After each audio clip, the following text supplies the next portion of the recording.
Recording start हुई से message मिले pages? Yes sir. Okay sir, ठीक है। अच्छा देखो सर, तो बेसिकली इनकम टैक्स क्लास है और हम लोग लास्ट क्लास क्लबिंग पढ़ना स्टार्ट किए थे, है ना? क्लबिंग क्लबिंग मतलब क्लबिंग क्या होता है सर? क्लबिंग यस हंस बोलो। विश्वजीत ज्वाइन हो रहा था, एडमिट नहीं किया। सुजीत ज्वाइन हुआ है, मैंने एडमिट नहीं किया, तो रीज्वाइन करने को दिखाया नहीं, आप दिखाया। यस विश्वजीत, आवाज आ रहा है?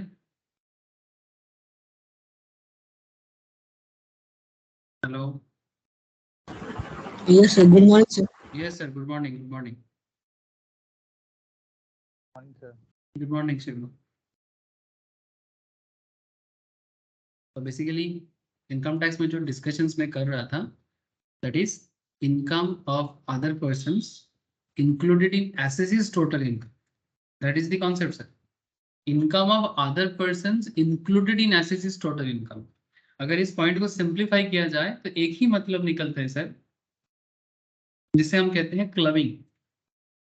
इस पर्टिकुलर लाइन को अगर मैं थोड़ा सिंप्लीफाइड नहीं, मतलब सिंप्लीफाइड तो यही है, मतलब ऐसा कब कब होता है कि जिनका इनकम टैक्स कैलकुलेशंस हो रहा है उनका उनके इनकम के साथ किसी और का इनकम को जोड़ दिया जाता है। अब ये जो जोड़ने वाला बात है इसे क्या कहते हैं सर?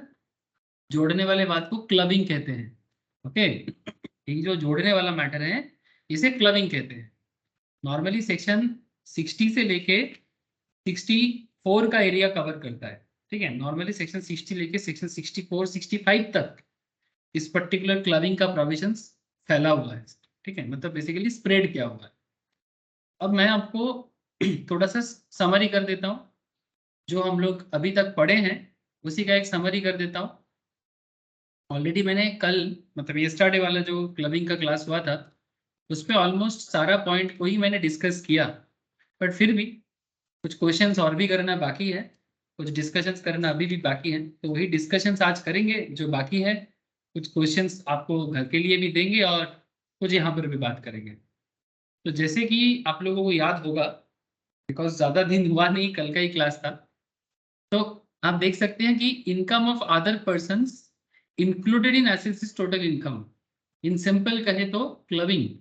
ये क्लबिंग प्रोविजंस कब कब अप्लाई होता है? जैसे कि हम लोग बहुत एक अच्छा एग्जांपल ले रहे थे सर कल के क्लास में, अमिताभ बच्चन, जया बच्चन, अभिषेक बच्चन, हाँ सर, श्वेता बच्चन, ऐश्वर्या बच्चन, हाँ, और रिलायंस कंपनी, ये सब था ना एग्जाम्पल में।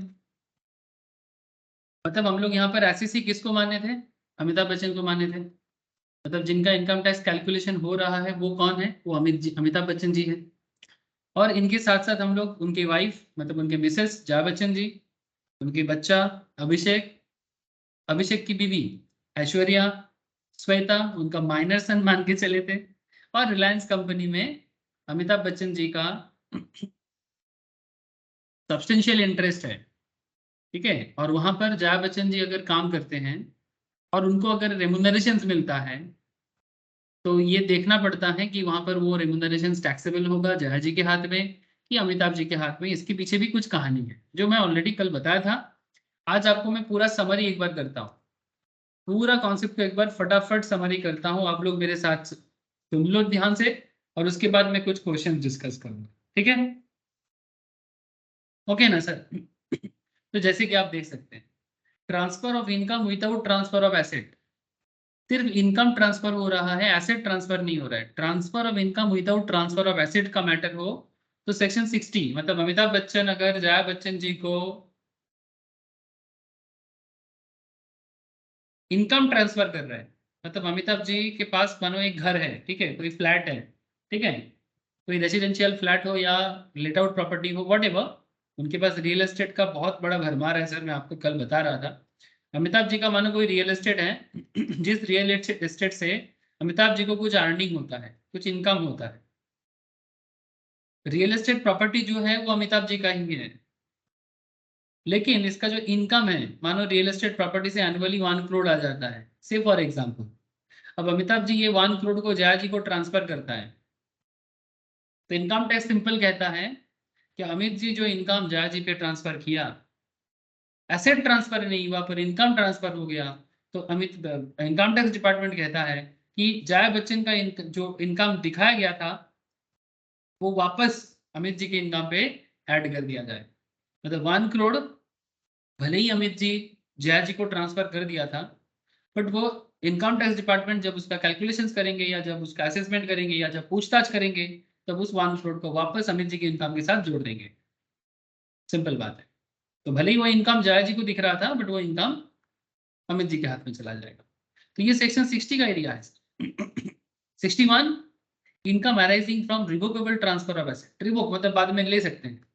Income arising from revocable transfer of asset, जैसे आपको कल मैं इसका क्वेश्चन करवाया, शाहरुख खान को ट्रांसफर किया था, शाहरुख खान को ट्रांसफर किया था, यहाँ पर भी इसको भी आप शाहरुख खान वाला बात समझ सकते हैं। ये भी मैंने कल बताया सेक्शन 60 है ना, इसका भी मैं कल अमिताभ बच्चन और शाहरुख खान को, मैंने तो भूल ही गया कि कल तो हम लोग क्लास में सिर्फ अमिताभ बच्चन ही नहीं शाहरुख खान को भी खींचे थे, है ना, शाहरुख खान को भी हम लोग एग्जाम्पल में लिए थे। तो अगर अमिताभ बच्चन शाहरुख खान को ट्रांसफर कर रहा है, ठीक है, अच्छा इस केस में सेक्शन 61 क्या बताता है? सेक्शन 61 में हम लोगों ने पढ़ा कि शाहरुख खान को ट्रांसफर कर रहा है बट एसेट रिवोक कर सकता है, मतलब बाद में ले भी सकता है, तो उसका भी हम लोगों ने देख लिया। अच्छा एक्सेप्शन जो है वो सेक्शन 62 में है। सेक्शन 62 क्या बोलता है? Transfer by way of trust which is not revocable during the life time of the beneficiary और in case of any other transfer not revocable during the life time of the transferee. मतलब कोई asset किसी को transfer हो रहा है, transfer by way of trust which is not revocable, जब तक जिनको ट्रांसफर हो रहा है, जो बेनिफिट लेगा एसेट का, वो जब तक जिंदा रहेंगे तब तक वो रिवोकेबल नहीं है, उनके मरने के बाद हो सकता है। और any other transfer not revocable during the life time of the transferee. Transferee मतलब जिसको ट्रांसफर हो रहा है उनके लाइफ टाइम में, वही बात है, या बेनिफिशियरी हो या ट्रांसफरी, जिन्हें ट्रांसफर किया जा रहा है उनके लाइफ टाइम में अगर वो रिवोक नहीं होगा तो उसका एक्सेप्शन सेक्शन 62 में बताते हैं। और उस एसेट से जो भी इनकम अराइज होगा वो भी आपका एसएससी की इनकम के साथ जोड़ दिया जाएगा। ठीक है, अब सेक्शन 62 का आगे आगे कुछ क्वेश्चंस देख लेते हैं सर, कुछ जरूरी क्वेश्चंस होगा तो बता देंगे। ट्रांसफर डिराइव नॉट डायरेक्ट और indirect benefit from such income as and when power to revoke arises clubbing provisions would apply. मतलब कहने का मतलब क्या कहना चाहता है बोलो तो? सेक्शन 62 ये कहना चाहता है, सेक्शन 62 क्या कहना चाहता है? सेक्शन 62 ये कहना चाह रहा है कि जब तक एसेट लाइफ टाइम में ट्रांसफर नहीं हो सकता तब वो एसएससी की इनकम पे ऐड नहीं होगा। बट फिर बाद में बोलता है as and when power to revoke arises clubbing provisions to apply. मतलब अगर अमिताभ बच्चन एसआरके को कोई एसेट ट्रांसफर कर रहा है, अगर एसआरके ट्रांसफर ही है या फिर अगर एसआरके अगर बेनिफिशियरी है, तो जब तक एसआरके जिंदा रहेंगे लाइफ टाइम में तब तक अमिताभ बच्चन उससे जो भी एसेट से जो भी इनकम होगा वो एसआरके के हाथ में ही। बट अगर मानो जैसे बोला ना, transfer by way of trust which is not revocable during the life time of the beneficiary और in case of any other transfer not revocable during the life time of the transferee, transferor derives no direct और indirect benefit from such income. और इस particular asset से जो अमिताभ बच्चन ने SRK को जो भी प्रॉपर्टी ट्रांसफर करके रखा है, जो भी प्रॉपर्टी ट्रांसफर करके रखा है, उस एसेट से ट्रांसफरर कौन? अमिताभ जी। ट्रांसफरर कौन? अमिताभ जी। ट्रांसफरर को कोई बेनिफिट डायरेक्टली या इनडायरेक्टली नहीं मिलता है, ठीक है, तो फिर वो एक्सेप्शनल कैटेगरी में आ जाते, तो इस केस में अमिताभ जी के हाथ में टैक्सेबल नहीं होगा। But as and when power to revoke arises, but जब रिवोकेबल पावर आ जाएगा किस पे? अमिताभ जी पे, तब उसमें से जो भी इनकम होगा वो अमिताभ जी के हाथ में ही टैक्सेबल होगा। ये है सेक्शन 62। बोलो सर, बात समझ में आ रहा है?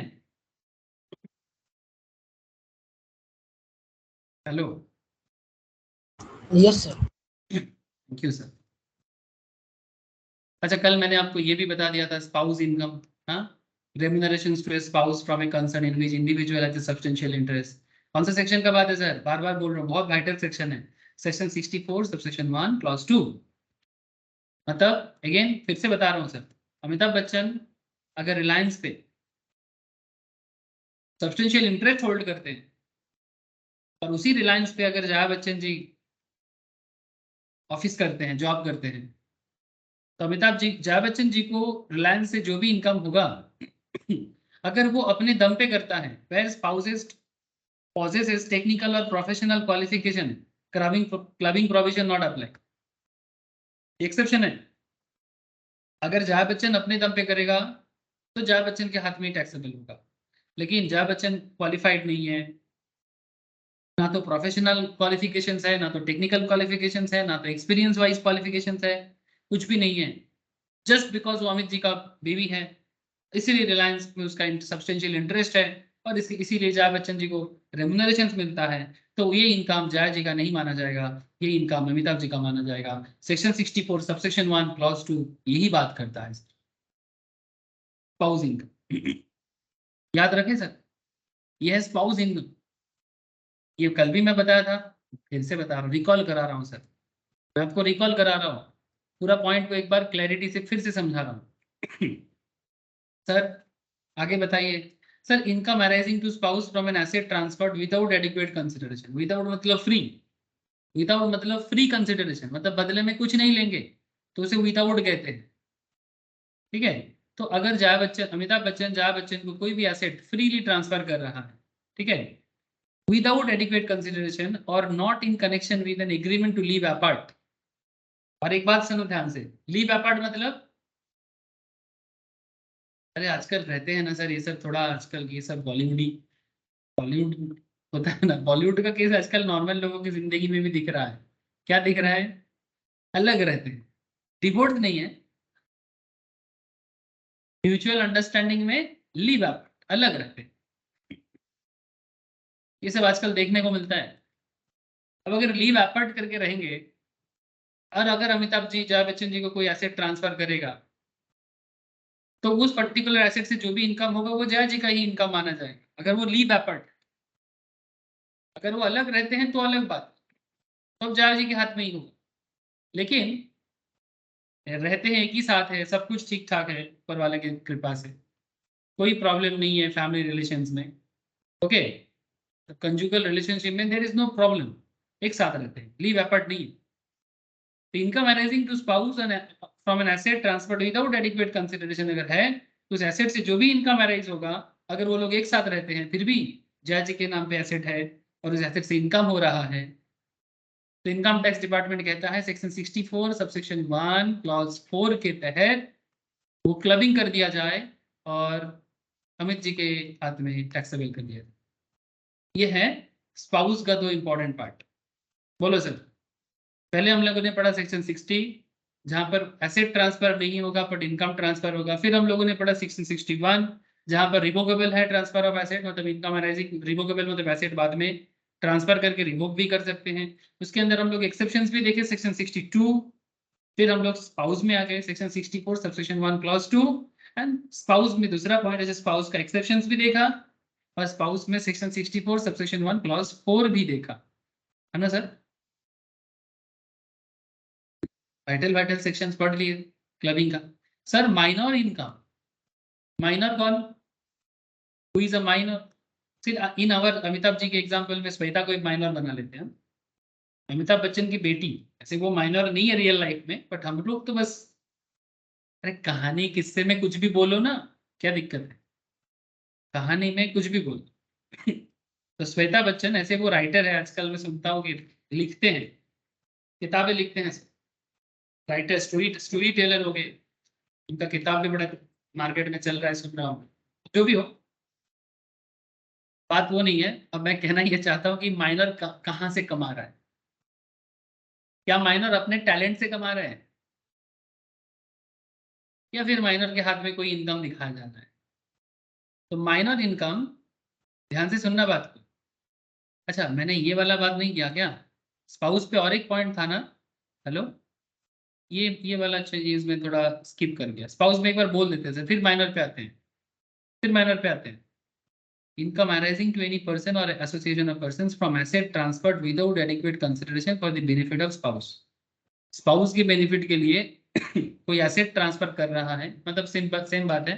अगर अमिताभ बच्चन जी जया बच्चन जी के बेनिफिट के लिए कोई एसेट ट्रांसफर कर रहा है और उस एसेट से कोई इनकम जनरेट होता है, income arising to any persons और एओपीज, किसी पर्सन्स को या किसी एसोसिएशन ऑफ पर्सन्स को कोई एसेट ट्रांसफर किया जा रहा है without adequate consideration for the benefit of spouse, spouse के बेनिफिट के लिए, तो वो इनकम भी सेक्शन 64 सबसेक्शन 1 क्लॉज 7 के तहत अमित जी के हाथ पे ही टैक्सेबल होगा। मतलब अमित जी कौन है यहाँ पर? अमिताभ बच्चन एसएससी है और कुछ नहीं, ठीक है।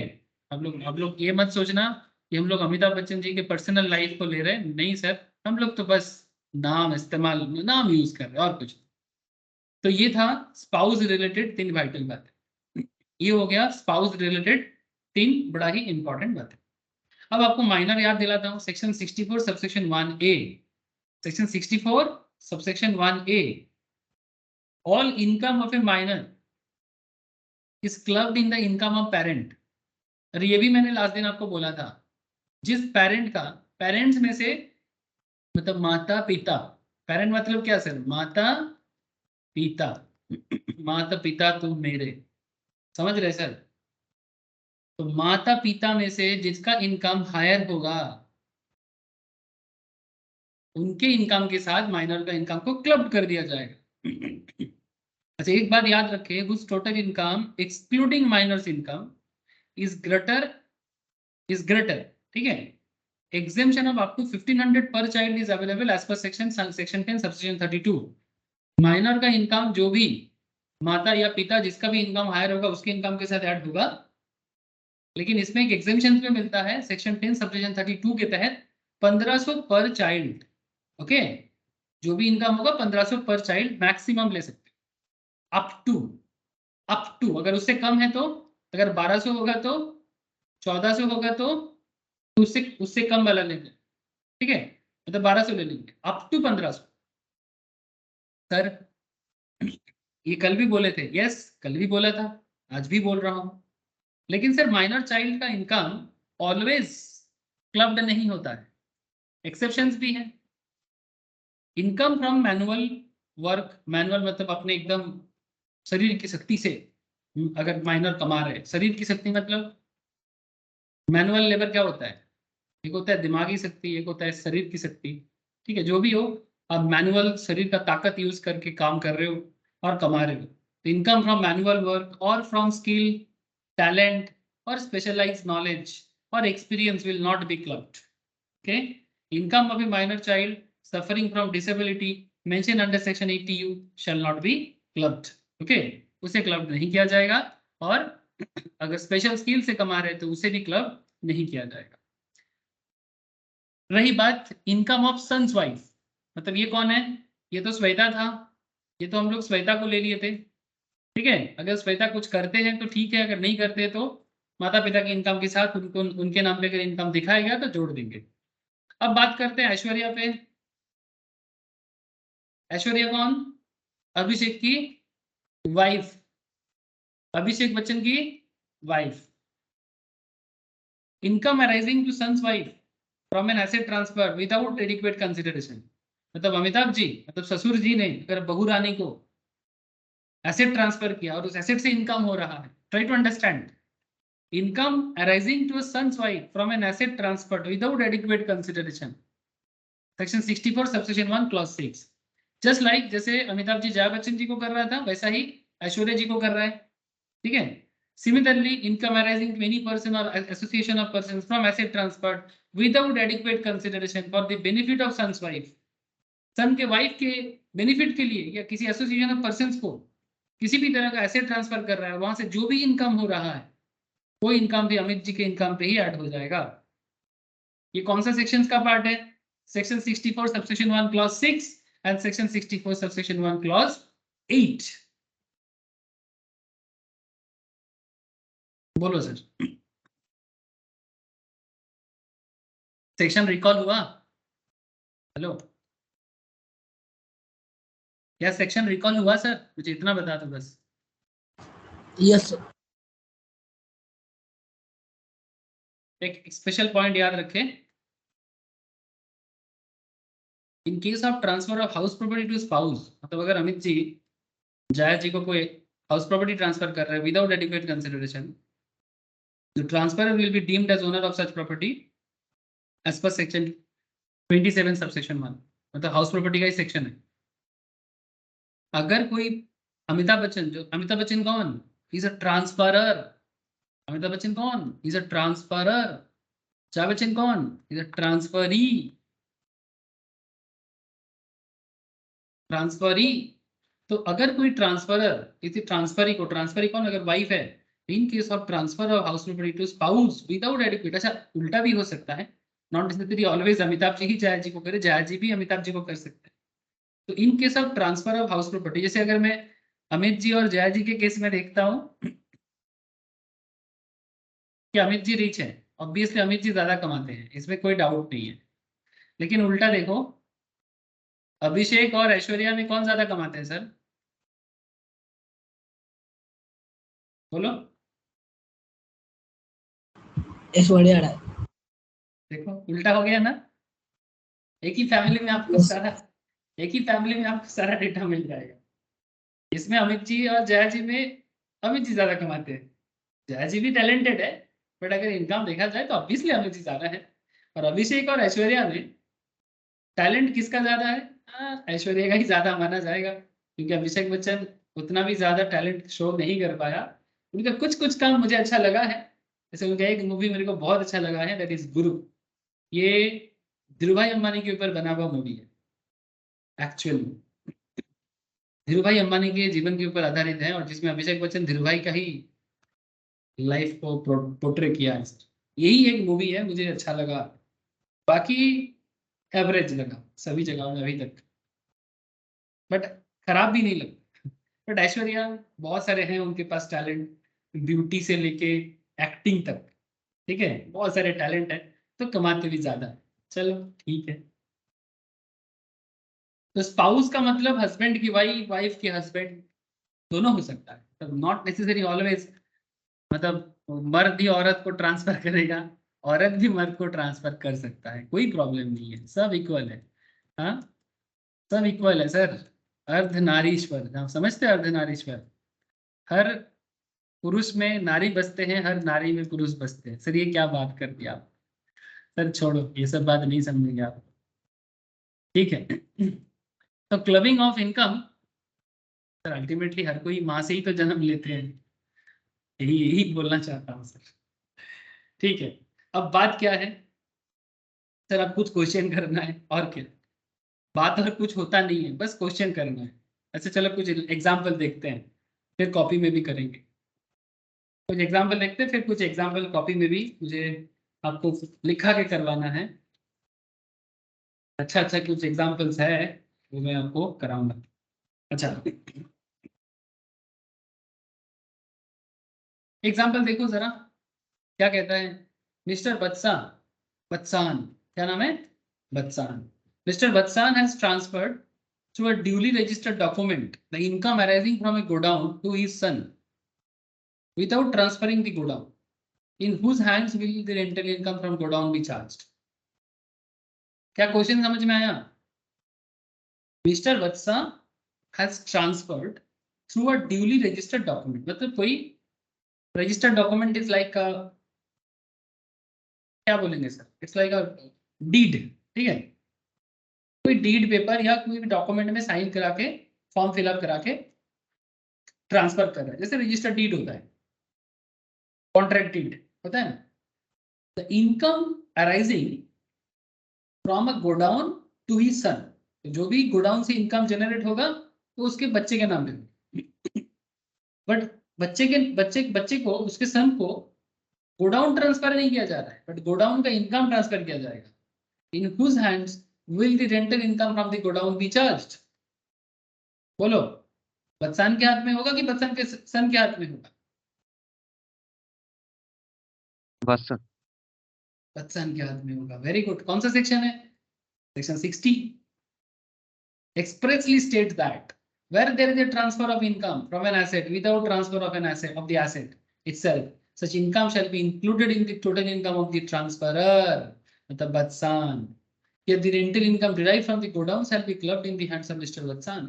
तो जो भी इनकम जनरेट होगा, इनकम भले ही सन यूज करे, उसमें प्रॉब्लम नहीं है, पर टैक्स अथॉरिटी कहते हैं कि वो इनकम को ट्रांसफरर के हाथ में जोड़ दिया जाए और टैक्स लायबिलिटी भी ट्रांसफरर का कैलकुलेट किया जाए।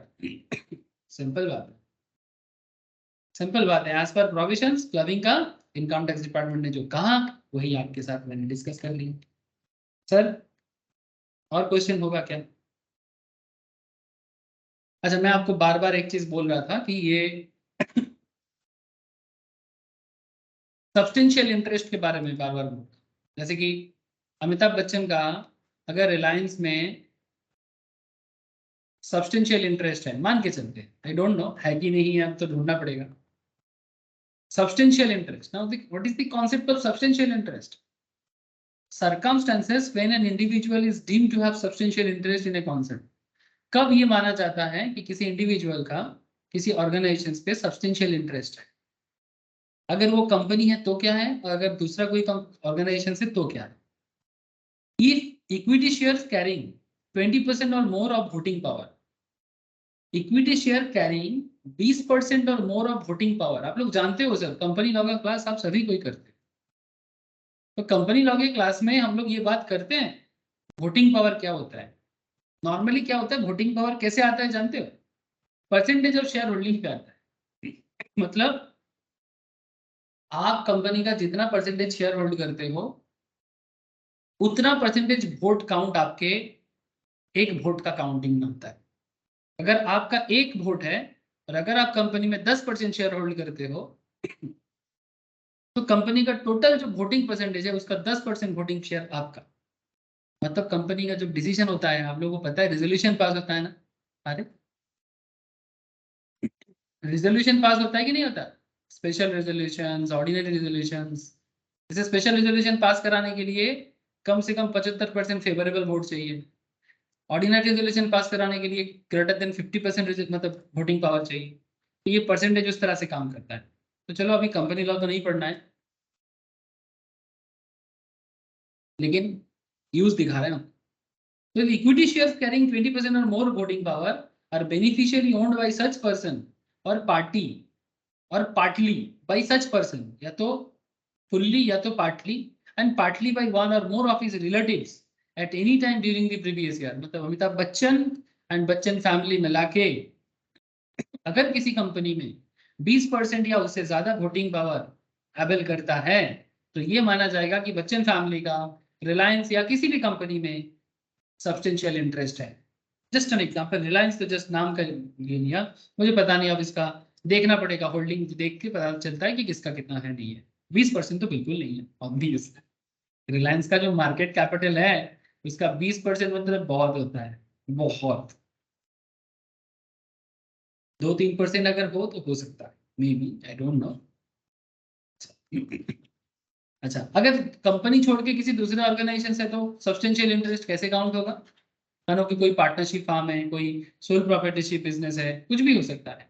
If such person is entitled or such person and one और more of his relatives are entitled in the aggregate to receive 20% और more profit of such concern at any time during the previous year.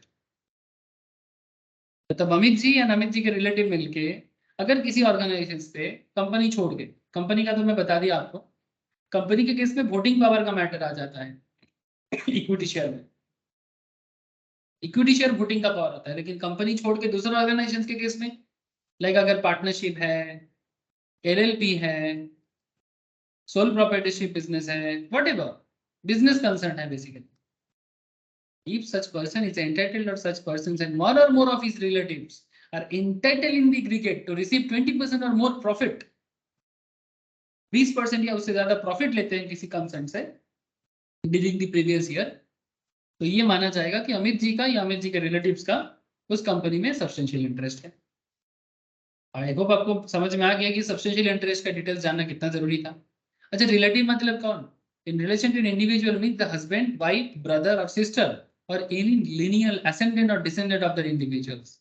मतलब इनके माता पिता, उनके माता पिता, इनका बच्चा बच्ची, उनका बच्चा बच्चे, मतलब दोनों का, दोनों family related, husband, wife, brother or sister, दोनों का, हस्बैंड का भी, हस्बैंड का वाइफ, वाइफ का हस्बैंड, मतलब जिसका वाइफ है उसका हस्बैंड होता है, जिसका हस्बैंड है उसका वाइफ होता है। उनका भाई मतलब बीबी का भाई, हस्बैंड का भाई, इनका भाई, इनका भाई, अगर है तो इनके सिस्टर, उनके सिस्टर, या फिर any linear ascendant or descendant of that individual. Section 2 subsection 41 में ये रिलेटिव टर्म को डिफाइन किया गया है। ओके सर, याद रखिएगा। चलो और एक एग्जांपल देखते हैं।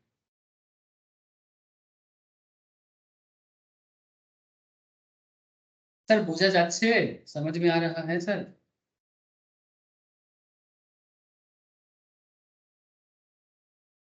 क्या रे, समझ पा रहे हो कि नहीं समझ पा रहे हो, बोलो। है sir. Mr. A holds shares carrying 25% voting power in XP Limited. Mrs. A is working as a computer software programmer in XP Limited. Mr. A मतलब कौन? हस्बैंड। मिसेस ए कौन है? वाइफ, मतलब स्पाउस है, बेसिकली एक दूसरे का spouse है। तो मिस्टर ए किसी कंपनी में 25% वोटिंग पावर लेता है। Mrs a computer software programmer के तौर पे उसी कंपनी में काम करते हैं और 30,000 पर मंथ का सैलरी उठाते हैं। She is however not qualified for the job. Mrs A उस पर्टिकुलर जॉब के लिए क्वालिफाइड नहीं है। The other income of mister A and Mrs A are 7 lakh and 4 lakh. Mr A 7 lakh कमाते हैं अलग से, 4 लाख कमाते हैं Mrs A respectively. Compute the GTI of Mr. A and Mrs. A for the assessment year 22-23, assuming that they do not opt for section 115 BSc. ये मान के चलते हैं कि वो लोग सेक्शन 115 BSc अवेल नहीं कर रहे। ओके, अब आप लोगों को बस इतना बताना है कि मिस्टर ए एंड मिसेस ए दोनों का जीटीआई क्या, इतनी सी बात है। और कोई काम है? बोलो। तो কিছু পাবে না। मिस्टर ए वो দুটো মিলে যাবে, মানে 7 লাখ আর 4 লাখ এই দুটো অ্যাড হয়ে যাবে। 7 लाख और 4 लाख ऐड हो जाएगा। और वो 30,000 सैलरी का क्या करे? हाँ, সেটাও অ্যাড হয়ে যাবে। किसके मिस्टर ए साथ? सर, मिस्टर मतलब ए। सारा, मतलब आपका कहना है कि सारा का सारा इनकम मिस्टर ए के हाथ में चला जाएगा? हाँ सर। मतलब 7 लाख प्लस 4 लाख और ये 30,000 पर मंथ करके 3,60,000, ये सब मिस्टर ए के हाथ में चला जाएगा, ऐसा आपका मानना है? यस सर, क्योंकि जो उसकी वाइफ है उसकी क्वालिफिकेशन नहीं है और फिर इसमें इनकम शेयर किया जा रहा है और एसेट नहीं। इनकम शेयर इंटरेस्ट আছে। सब्सटेंशियल इंटरेस्ट है इसीलिए। अच्छा चलो ठीक है, देखते हैं।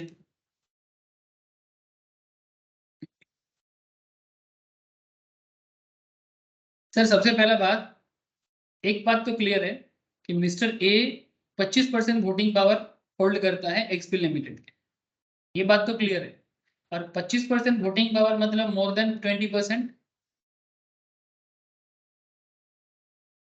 और मोर देन 20% का मतलब होता है substantial interest in the company. His wife is working in the same company without any professional qualification for the same. Thus, by the virtue, virtue मतलब इस पर्टिकुलर केस का जो धर्म होता है, ठीक है, virtue का मतलब होता है इस केस का जो रेलिवेंट धर्म होता है। By virtue of the clubbing provisions of the act, clubbing provisions के हिसाब से the salary received by Mrs. A from XP Limited will be clubbed in the hands of Mr. A. Yes, तो salary कितना receive कर रहे हैं? 30,000 into 12, 3,60,000।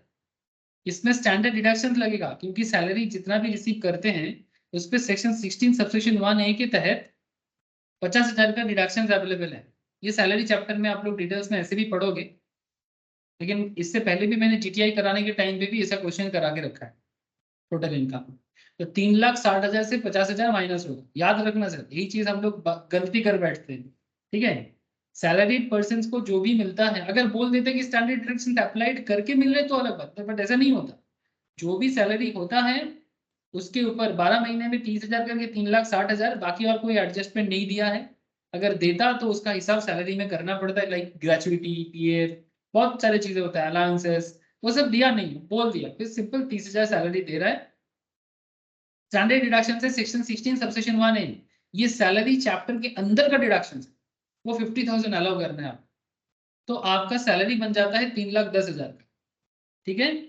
और other income में मिस्टर ए कितना कमा रहे हैं 7 लाख, तो ये 7 लाख और 3,10,000 जो मिसेस ए का है, जो मिसेस ए सैलरी रिसीव कर रहा है, but because Mrs A is not eligible for the job, तो 3,10,000 और एक कारण, मिसेस ए जॉब के लिए तो एलिजिबल है ही नहीं, ऊपर से in the same organisation mister A holds 25% voting power, that is more than 20% voting power, that is also called as substantial interest.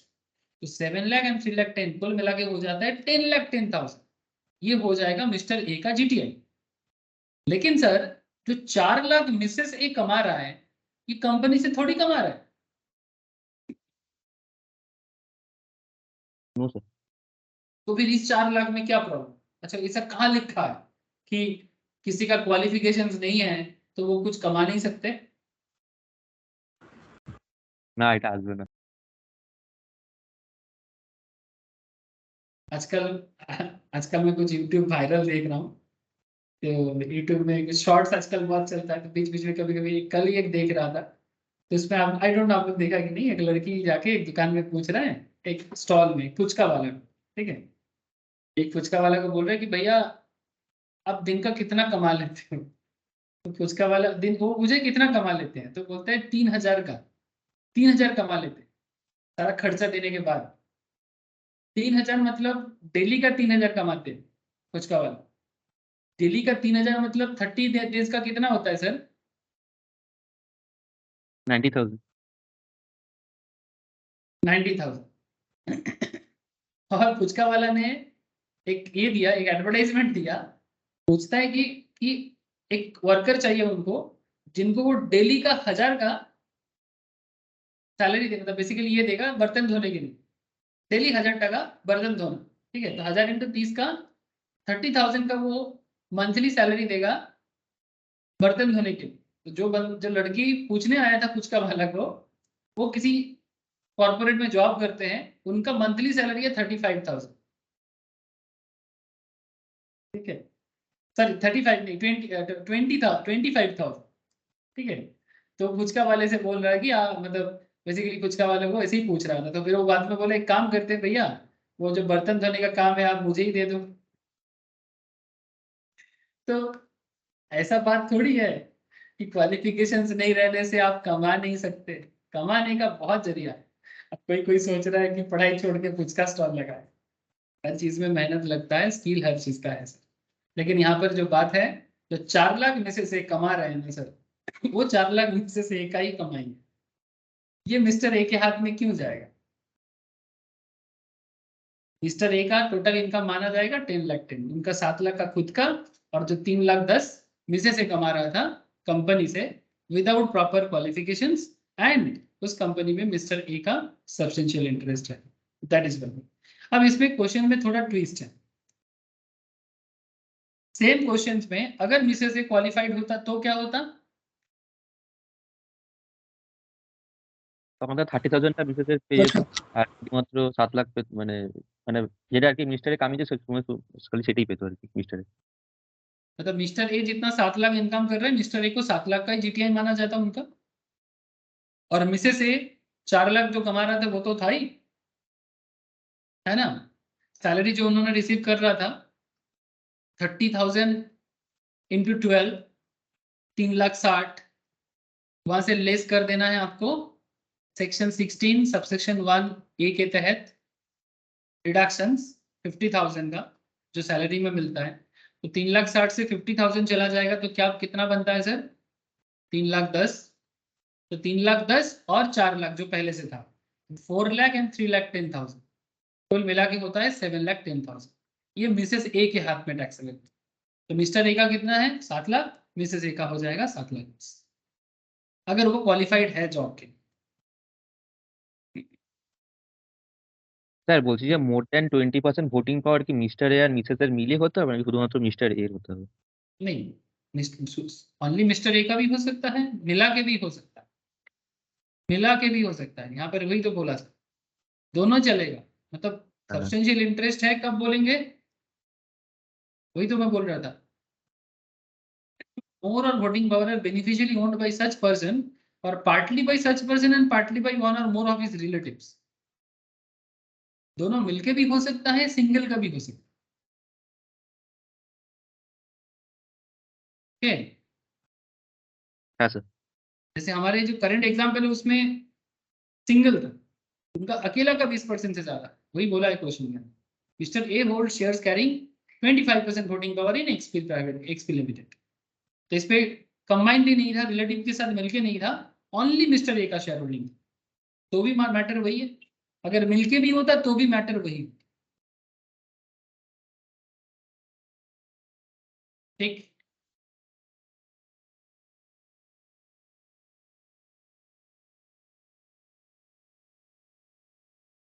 और देखो, और एग्जांपल देखो। Mr. B holds shares carrying 30% voting power in YP Limited. Mrs. B is working as accountant in a YP Limited, getting income under the head salary, computed of 3,44,000 without any qualification in accountancy. Accountancy में कोई qualifications नहीं है, मतलब ना तो chartered किए हैं, ना ही सीएमए किए हैं, और कुछ नहीं तो कम से कम बीकॉम एमकॉम भी नहीं किया, कुछ नहीं तो कम से कम बीकॉम एमकॉम कर लेता, वो भी नहीं है, ये सीएमए तो दूर की बात। Mr. B also received 30,000 as interest on securities.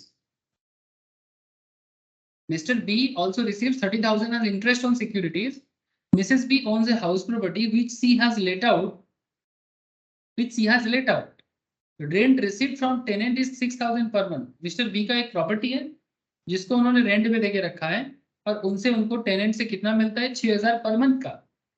They ask you compute the GTI gross total income of Mr. B and Mrs. B for assessment year 22-23।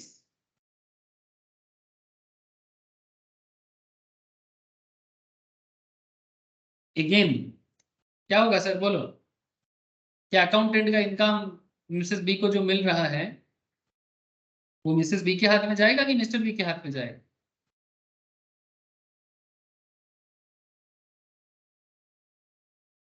बोलो, सर मिस्टर इनकम 3,24,000 হবে। किसका income? Mister B. Mister B. Sir mister B कहाँ से हाँ। कमा रहे हैं, mister B क्या कमा रहा है सर? मिस्टर बी का इनकम के बारे में क्या बोला? मिस्टर बी के इनकम के बारे में बोला 3,44,000 सैलरीड इनकम है, 3,44,000 सैलरीड इनकम है जो कंप्यूटेड है, बोल दी, ठीक है। Income under the salary of 3,44,000 without any qualification in account, नहीं सॉरी एक second, Mr. B holds shares and Mrs. B is working accountant under the salary of 3,44,000.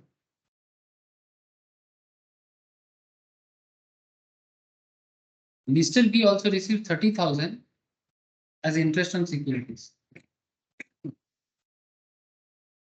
तो सर बेसिकली मिस्टर बी का interest on securities का income है 30,000 का, और Mrs B से, hello, Mrs B जो सैलरी इनकम कर रहे हैं 3,44,000 जो कंप्यूटेड है, ठीक है, 3,44,000 जो कंप्यूटेड है, मतलब यहाँ पर आपको और कुछ करना नहीं है सर, इसमें आपको -50,000 नहीं करना है, ও আমার সেটা করে 3,24,000 এসেছিল। यही तो देखना था सर। पहले वाला क्वेश्चंस में पर मंथ सैलरी बोल दिया था, सैलरी पर मंथ बोल दिया था, सैलरी टोटल कितना है ये नहीं बोला था, और इसमें आपको बोल दिया है गेटिंग इनकम सैलरी कंप्यूटेड बोला है, मतलब डिडक्शंस वगैरह देके ये आया है sir. Try to understand, previous questions में कंप्यूटेड नहीं था, इसीलिए डिडक्शंस देना पड़ा 50,000 का, बट इस क्वेश्चंस में कंप्यूटेड बोल दिया तो डिडक्शंस अवेलेबल नहीं होगा, क्योंकि वो ऑलरेडी कैलकुलेटेड हो गया। वो देख पा रहे हो सर बेसिक डिफरेंस, ये सिंपल फर्क, ठीक है। क्वेश्चन যদি 50,000 बोल, মিসেস বি 50,400 হবে। देखिए, तो फिर मिस्टर बी का कितना हो जाएगा? इंटरेस्ट इनकम 30,000 और मिसेस बी जो कंपनी से कमा रहे, जो जिनके लिए मिसेस बी एक्चुअली क्वालिफाइड नहीं है, 3,44,000। तो 3,44,000 प्लस 30, 3,74,000 मिस्टर बी का हो जाए। और मिसेस बी का पता बोल ली 50,400। 400। Very good. तो मिसेस बी का क्या होगा? इनकम फ्रॉम सैलरी नील, नहीं आएगा क्योंकि वो सैलरी तो मिला था उनको, बट वो इनकम कहाँ चला गया? मिसेस बी का सैलरी इनकम कहाँ चला गया? মিস্টার বি এর কাছে। मिस्टर बी के पास, पति देव के पास चला गया। Clubbed in the hands of mister B लिखना पड़ेगा, मतलब नील बोलने से नहीं चलेगा। You also have to mention, जब आप मिसेस बी का कैलकुलेशन शो करोगे, you also have to mention कि why this is nil, then you have to mention clubbed in the hands of Mr. B. Okay. अच्छा, income from house property, house property income calculate करने का बहुत लंबा चौड़ा तरीका है, लेकिन हमारे इस केस में ज्यादा देखने का जरूरत नहीं है, जो भी मिल रहा है उसी को जीएबी मान लेंगे। इन दिस एग्जांपल जितना मिल रहा है उतना कर लेंगे, नहीं तो नॉर्मली क्या होता है ना, हाउस प्रॉपर्टी जो लोग कंप्लीट कर चुके हो लाइव क्लास में, अगर बैकअप लेके भी किए हो, अब देखना वहां पर आपको क्या मिलेगा। आपको ऐसे मिलता है, म्यूनिसिपल वैल्यू दे देता है, स्टैंडर्ड वैल्यू दे देता है, फेयर वैल्यू दे देता है, ठीक है, MB, standard rent, municipal value, fair rent ऐसे देता है, एसआर, एफआर, एमबी, इस तरह से। फिर आपको कंपेयर करना पड़ता है, फिर जाके एक्चुअल रेंट, एआरआर, ईआरआर ऐसे कॉन्सेप्ट आता है, एक्सपेक्टेड रेंट, एक्चुअल रेंट, वो सब अभी इसमें नहीं है। इतना काम नहीं करना है, सिंपल जितना रिसीव हुआ है उसी को जीएबी मान लें। जीएबी मतलब ग्रॉस एनुअल वैल्यू। तो 6,000 करके 12 महीने का मिल रहा है 72,000। म्यूनिसिपल टैक्स का कुछ बोला नहीं है तो चुपचाप डैश लगा दो। तो जो आपका जीएबी है वही आपका एनएबी है। अच्छा, स्टैंडर्ड डिडक्शंस मिल जाएगा ना सर, सबको मिलता है, ये स्टैंडर्ड है। जैसे सैलरी में 50,000 स्टैंडर्ड है, सेक्शन 16 सबसेक्शन 1 है, वैसा ही हाउस प्रॉपर्टी में सेक्शन 24 के तहत 30% ऑफ द एनएबी। तो 72,000 का 30% इज 20,600, 21,600। इंटरेस्ट ऑन लोन का कोई डेटा गिवन नहीं है तो कुछ नहीं करेंगे, तो 72,000 से 21,600 माइनस करेंगे तो 50,400। तो gross total income of missus B हो जाएगा 50,400। Thank you very much. समझ में आया सर? कोई डाउट हो तो पूछो। Any doubt sir? क्लियर है ना एग्जाम्पल? हाँ या ना, कुछ तो बोलो, कुछ तो कहो सर। बोलो सर, बोलो। Yes, sir. Yes sir, Yes. Okay sir.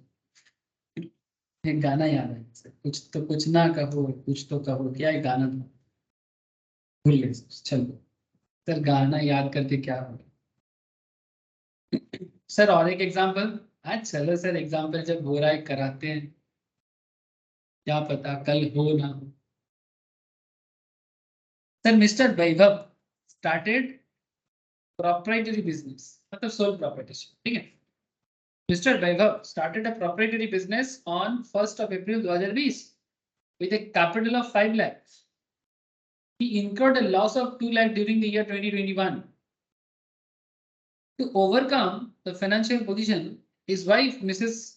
Vaishali, a software engineer, gave a gift of rupees 5 lakh on 1st April 2021, which was immediately invested in the business by Mr. Vaibhav.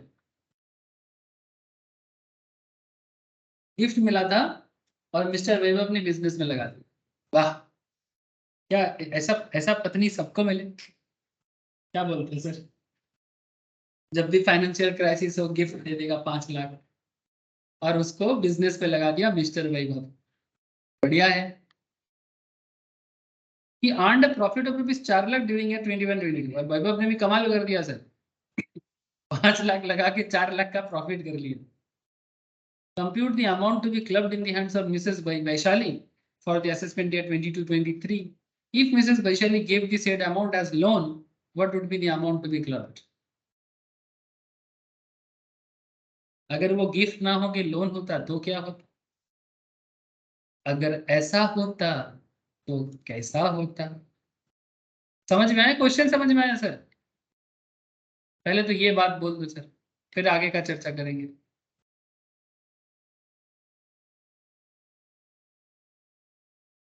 Question clear है?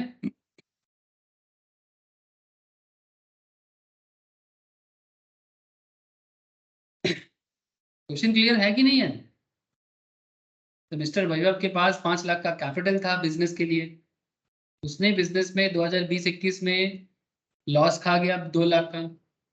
Financial loss को cover up करने के लिए वैशाली ने, जो software engineer है, 5 लाख का gift दे दिया, जिसको मिस्टर वैभव ने इमीडिएटली इन्वेस्ट करके बिजनेस से 4 लाख का 21-22 में प्रॉफिट कर लिया। They just ask you compute the amount to be clubbed in the hands of Mrs. Vaishali for the assessment year 22-23. If Mrs. Vaishali gave the said amount as loan, what amount to be clubbed? बोलो। Sir mister Vaishali के हाथ में 2,50,000 और mister Vaishali के हाथ में 1,50,000। चलो देखते हैं, चलो देखते हैं। अच्छा, पहला बात, सेक्शन 64 सबसेक्शन 1 क्लॉज 4 ये अप्लाई होगा ना? स्पाउस एसेट ट्रांसफर कर रहे हैं, ये स्पाउस वाला सेक्शन है ना? Yes sir. तो इस बात का ध्यान रखिएगा। Section 64 subsection 1 clause 4 of the Income Tax Act 1961 provides for the clubbing of income in the hands of the individual if the income earned in the form of the asset other than house property, ठीक है, transferred directly or indirectly to the spouse of the individual, मतलब husband की wife, wife की husband, otherwise than for adequate consideration, या तो adequate consideration के बिना और in connection with an agreement to live apart, ठीक है। इन this case mister Vaibhav received a gift of rupees 5 lakh. हमारे केस में क्या हुआ है? ये तो ऊपर में प्रोविजंस बोला और कुछ नहीं, जो आपने अभी पढ़ के ही आया था, है ना? स्टार्टिंग में प्रोविजंस ही तो पढ़ रहे थे। अब मिस्टर वैभव ने 5 लाख का गिफ्ट दिया। कब दिया? 1 अप्रैल 2021 को गिफ्ट मिला उसको। उनके वाइफ के नाम क्या है? वैशाली। और फिर बाद में वैभव जी ने क्या किया? बिजनेस में इन्वेस्ट कर दिया। Income to be clubbed in the hands of Mrs Vaishali for assessment year 22-23। अब यहाँ पर 2 कंप्यूटेशन करना है हम लोगों को, तो देख लेते हैं क्या सिंपल हिसाब किताब हो सकता है। सबसे पहले तो आप ये देखो कि कैपिटल कितना है 2021 के स्टार्टिंग में।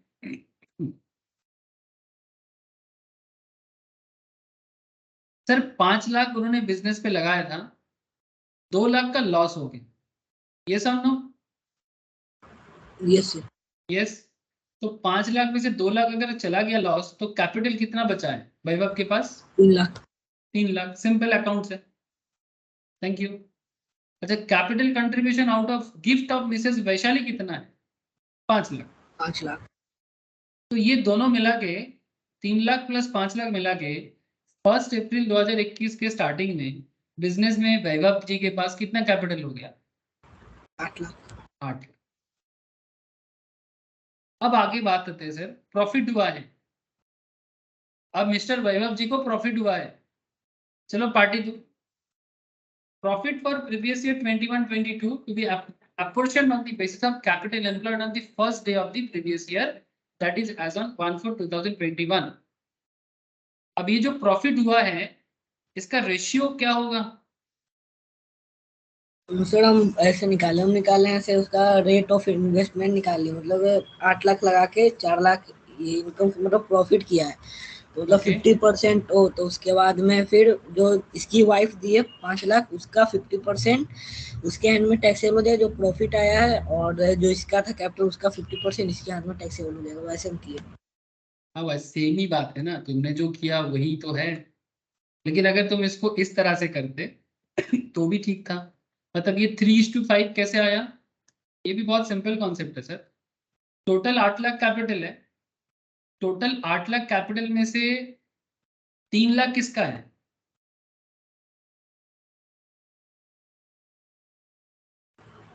3 लाख मिस्टर वैभव का। वैभव का। 5 लाख किसका है? मिसिंग वैशाली वैभव। का है। वैशाली का है ना? तो बेसिकली 8 लाख का रेशियो क्या है? 3:5। Simple Yes. है ना? तो 3:5 रेशियो में जो अब जो प्रॉफिट जनरेट हुआ है, अब जो प्रॉफिट जनरेट हुआ है 4 लाख का, 4 लाख का 3/8 करो मतलब 3:5 मतलब क्या, टोटल इज 8। तो आउट ऑफ 8 3 पार्ट मतलब 3/8 पार्ट जो है आउट ऑफ टोटल 8 लाख में 3/3 पार्ट कितने का है, वो वैभव का है। और out of total 8 lakh 5 part किसका है, वैशाली का है। तो 4 लाख का 3/8 कर दो, 4 लाख का 5/8 कर दो, तो भी बात वही होता है। तो 1.5 लाख इधर आएगा, 2.5 लाख इधर आएगा, मतलब वैभव के नाम पे 1.5 लाख क्रिएट होगा प्रॉफिट का अपॉर्चुनमेंट, और कंट्रीब्यूशन जो वैशाली जी से मिला है उनके हिसाब से 2.5 लाख। तो वैशाली जी का पार्ट बनता है 2.5 लाख और इनका पार्ट बनता है 1.5 लाख। टोटल कैपिटल को बस प्रोपोर्शनेटली डिस्ट्रीब्यूट कर दी, जितना कैपिटल है उस हिसाब से डिस्ट्रीब्यूट कर देते, और क्या। टोटल 8 लाख कैपिटल में से 5 लाख वैशाली का है, 8 लाख में से 5 लाख वैशाली का है। तो जो प्रॉफिट हुआ है बिजनेस से, तो उस प्रॉफिट का 5/8 पार्ट वैशाली का और उस प्रॉफिट का 3/8 पार्ट वैभव का। Therefore, the income to be clubbed in the hands of Mrs. Vaishali for the assessment year 2022-23 is 2.5। मतलब ये जो 2.5 लाख का अमाउंट है ये वैशाली के हाथ में टैक्सेबल होगा, ये वैशाली का, क्योंकि ये कंट्रीब्यूशन उन्हीं का ही है, ये कंट्रीब्यूशन उन्हीं का है। तो in this case mister Vaishali give the said amount of 5 lakh as a bonafide loan, ठीक है, bonafide loan, then clubbing provision would not be attracted. अगर ये लोन होता, ध्यान से सुनना, अगर ये एक बोनाफाइड लोन होता, बोनाफाइड मतलब क्रिस्टल क्लियर लोन, ठीक है, एकदम ओरिजिनल, अगर ये लोन होता तो फिर ये क्लबिंग प्रोविजन अट्रैक्ट ना होता, क्योंकि लोन होता तो लोन का इंटरेस्ट होता, और बाद में वैभव जी को लोन का अमाउंट जो है वो रिपे करना पड़ता, तो ये अट्रैक्ट नहीं होता। The provisions of section 56 subsection 2 clause 10 would not be attracted in the hands of Mr. Vaibhav since he has received a sum of money exceeding 50,000 without considering from a relative, that is his wife. Relative से 50,000 से ज्यादा मिल रहा है। Hello, अब कोई बोलेगा sir other source apply क्यों नहीं होगा, क्योंकि अगर आपको अदर सोर्स इनकम हो रहा है तो अदर सोर्स अप्लाई कर सकते हैं 56 सबसेक्शन 2 क्लॉज 10 के तहत गिफ्ट के नाम पे। लेकिन क्योंकि ये गिफ्ट अमाउंट रिलेटिव से मिल रहा है और रिलेटिव से गिफ्ट मिल रहा है 50,000 से ज्यादा, तो ये एप्लीकेबल नहीं हो पाएगा सर। इसीलिए 56 सबसेक्शन 2 क्लॉज 10 जो इनकम फ्रॉम अदर सोर्स का सेक्शन है वो भी एप्लीकेबल नहीं हो पाएगा। और सबसे उसका मेन रीजन है कि 50,000 से ज्यादा रिलेटिव से मिलने से पूरा का पूरा टैक्सेबल होता है, तो ये एप्लीकेबल तो यहाँ पर बिल्कुल नहीं हो पाएगा। सर वाइफ को लोन देके टैक्स बचा सकते हैं। वाइफ को लोन देके टैक्स बचा सकते हैं। हाँ सर, अगर है तो बचा लो अपना टैक्स, बचा लो अपना टैक्स।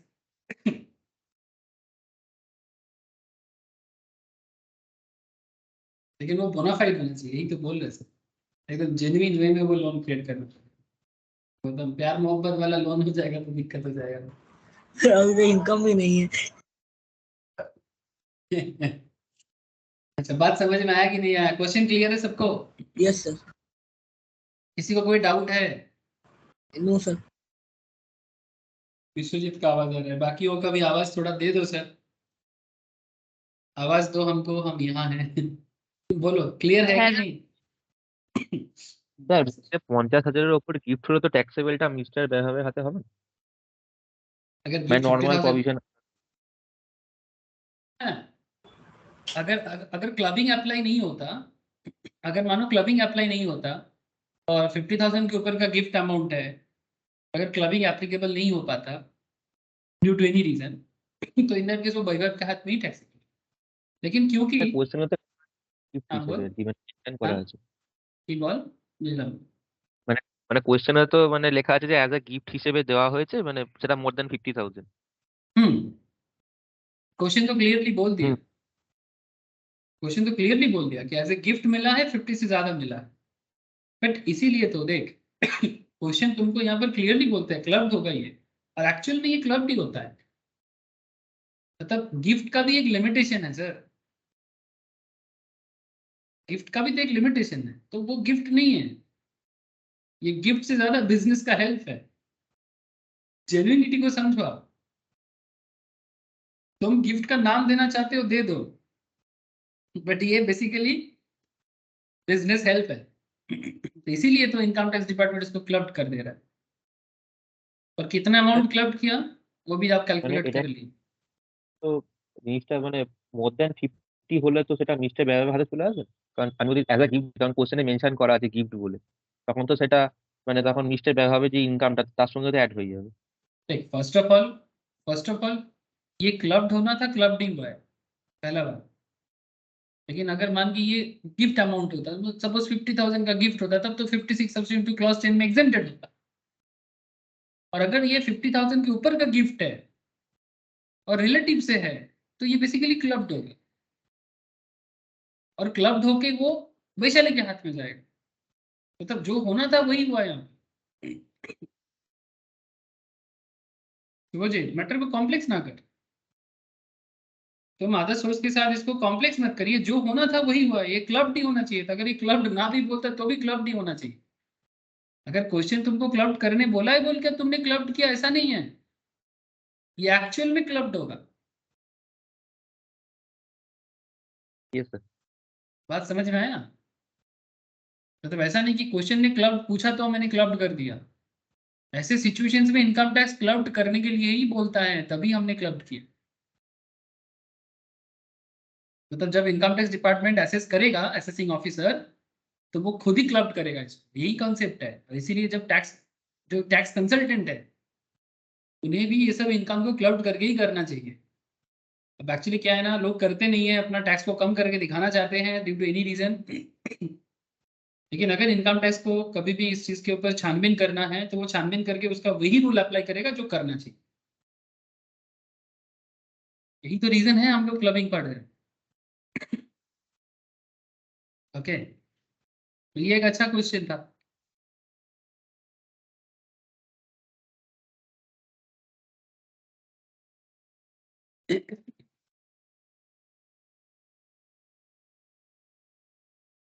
अच्छा, missus Kasturi transferred a removable property to ABC limited subject to a condition that out of the rental income a sum of rupees 36,000 per annum shall be utilized for the benefit of her son's wife।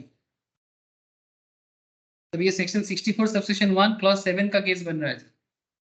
मतलब अमिताभ बच्चन अगर इसको दे रहा था, ऐश्वर्या राय को दे रहा था, तो वो वाला केस आ गया। Mrs Kasturi transferred her removable property to ABC Company Limited subject to a condition that out of the rental income a sum of rupees 30,000 per annum shall be utilized for the benefit of her son's wife। Now, Mrs. Kasturi claims that the amount of 36,000 utilized by her son's wife should not be included in her total income as she no longer owned the property। Mrs Kasturi बोल रहे हैं कि वो property उनका नहीं है। ठीक है, वो ट्रांसफर कर दिया उन्होंने। Examine with reason whether the contention of missus Kasturi is valid in law. मतलब आपको क्वेश्चन ये कर रहा है, क्या मिसेस कस्तूरी जो बात कर रहे हैं क्या वो वैलिड बात कर रहे हैं?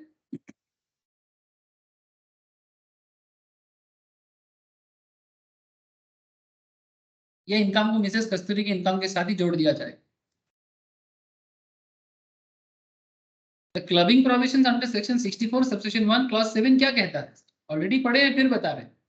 Are attracted in case of a transfer of any asset directly or indirectly otherwise than for adequate consideration to any person to the extent to which the income from such asset is for immediate or deferred benefit of son's wife, such income shall be clubbed included in computing the total income of the transferor individual। Therefore income of 36,000 meant for the benefit of daughter-in-law, daughter-in-law मतलब son's wife, daughter-in-law मतलब son's wife ना रे, is chargeable to tax in the hands of transferor, that is Mrs. Kasturi in this case। तो Mrs कस्तूरी के हाथ में अपने daughter in law मतलब अपने बहू का जो इनकम बहू के हाथ में हो रहा, वो इनकम मिसेस कस्तूरी के हाथ नहीं आएगा।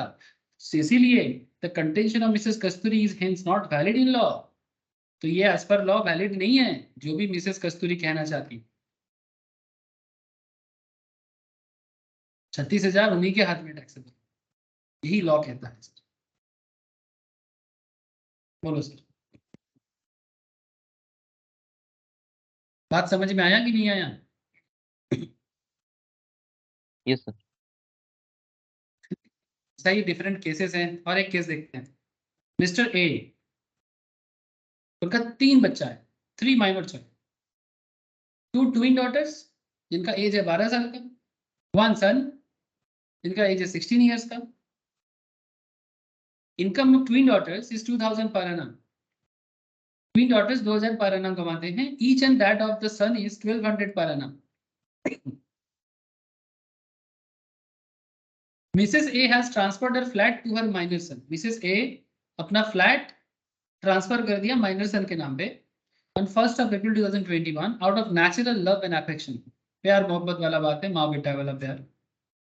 The flat was let out on the same date and the rental income from the flat is 10,000 per month.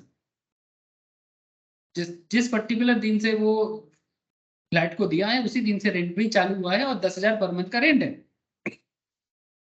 They ask you compute the income in respect of minor children.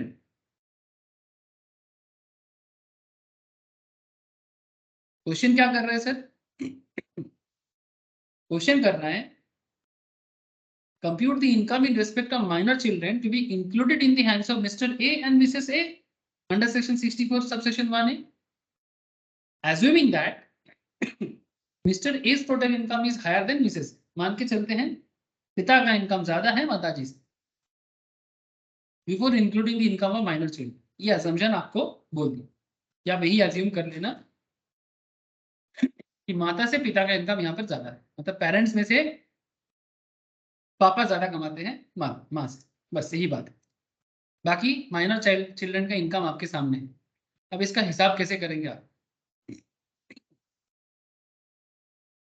सबसे पहले तो आप ये देख लो, taxable income in respect of minor children in the hands of mister A.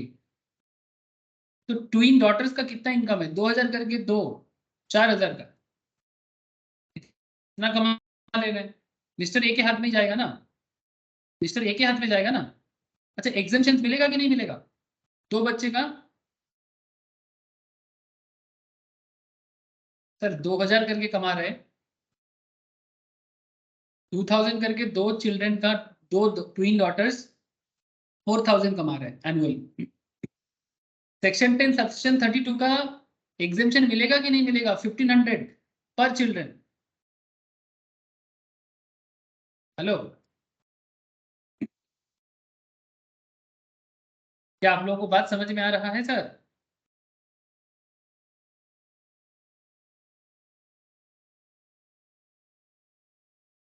ये मत पूछ लेना कि 1500 कहां से आ गया। मैं आपको स्टार्टिंग में ही प्रोविजन जब पढ़ रहा था तब ये चीज बोला कि नहीं बोला? हेलो, अरे ये देखो, ये रहा provisions.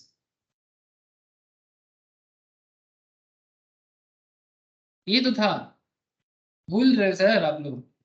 All income of a minor is clubbed in the income of parent whose total income excluding minor's income is greater. Exemption of up to 1500 per child is available under section 10 subsection 32. अगर minor अपने talent पे कमाता तो उसका taxability minor के हाथ पे होता,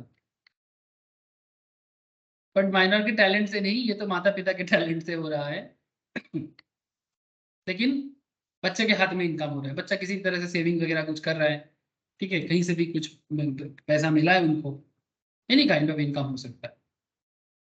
तो 4000 का इनकम है, उसमें से 1500 करके 2 चिल्ड्रन का 3000 का एग्जेम्पशन होगा। माइनर सन जो है वो 1200 कमा रहा है, तो 1200 पूरा का पूरा चला जाएगा। एग्जेम्पशन 1032 1200 ही माइनस हो जाएगा, तो माइनर डॉटर का इनकम 1000 माना जाएगा और माइनर सन का जो है 1200 कमा रहा है 1200, तो 1200 पूरा का पूरा एग्जेम्पशन है क्योंकि लिमिट 1500 का है।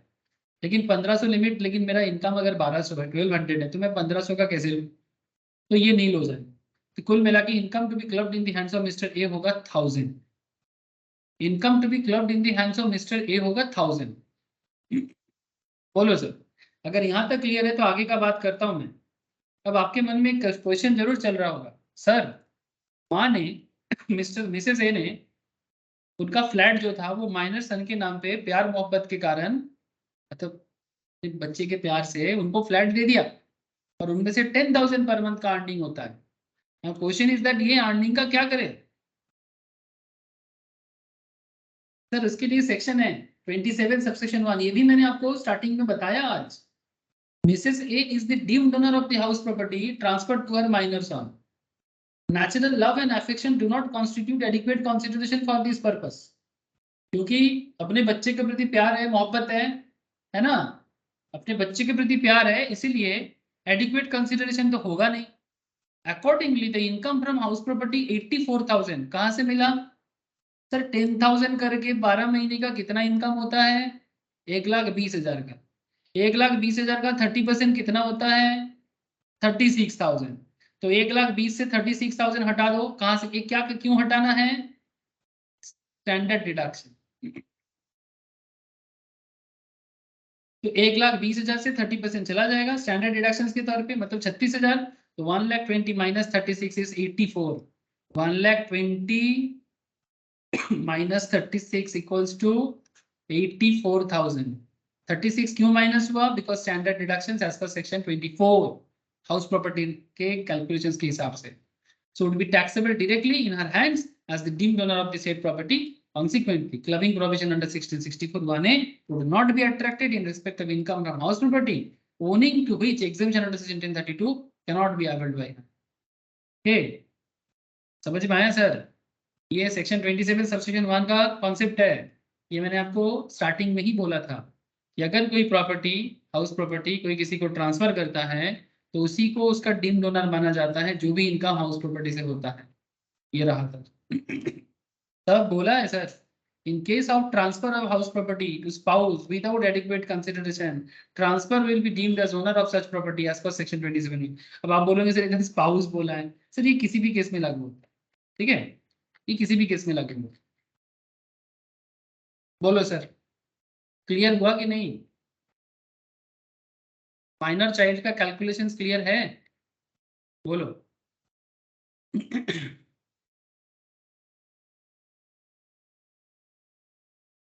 अरे कह दो जरा, हाँ ना कुछ तो कह दो। ना है तो फिर बताएंगे, हाँ है तो आगे बढ़ेंगे। बोझा कैसे की जाए? नहीं, विश्वजीत, शुभजीत, सभी को पूछ रहा हूँ, रोशनी और को, नील, अंश, बोलो सर। हाँ सर। बोझा कैसे? तो yes sir.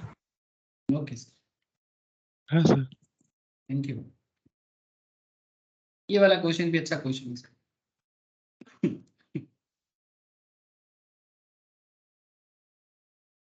Compute the GTI of mister and Mrs A from the following input. ठीक है, मिस्टर मिसेस का इंफॉर्मेशन दिया है और उसका इनकम कैलकुलेट करने के लिए बोल रहा है। तो क्या करेंगे, कैसे करेंगे, क्या बोला पहले वो तो देख लेते हैं। सर सैलरी कमा रहे हैं मिसेस ए 2,30,000 का। Income from profession of mister A है 3,90,000 का। अच्छा, सैलरी इनकम कॉम्प्यूटेड बोला है, याद रखना कॉम्प्यूटेड बोलने से क्या करना होता है। Income of minor son B from company deposit. Company deposit क्या होता है आप लोग जानते हो, कंपनी लॉ में पढ़े हो, रिसेंटली मैंने कंप्लीट करवाया कंपनी डिपॉजिट्स। कंपनी में डिपॉजिट रख सकते हैं जैसे बैंक में एफडी करते हैं वैसा।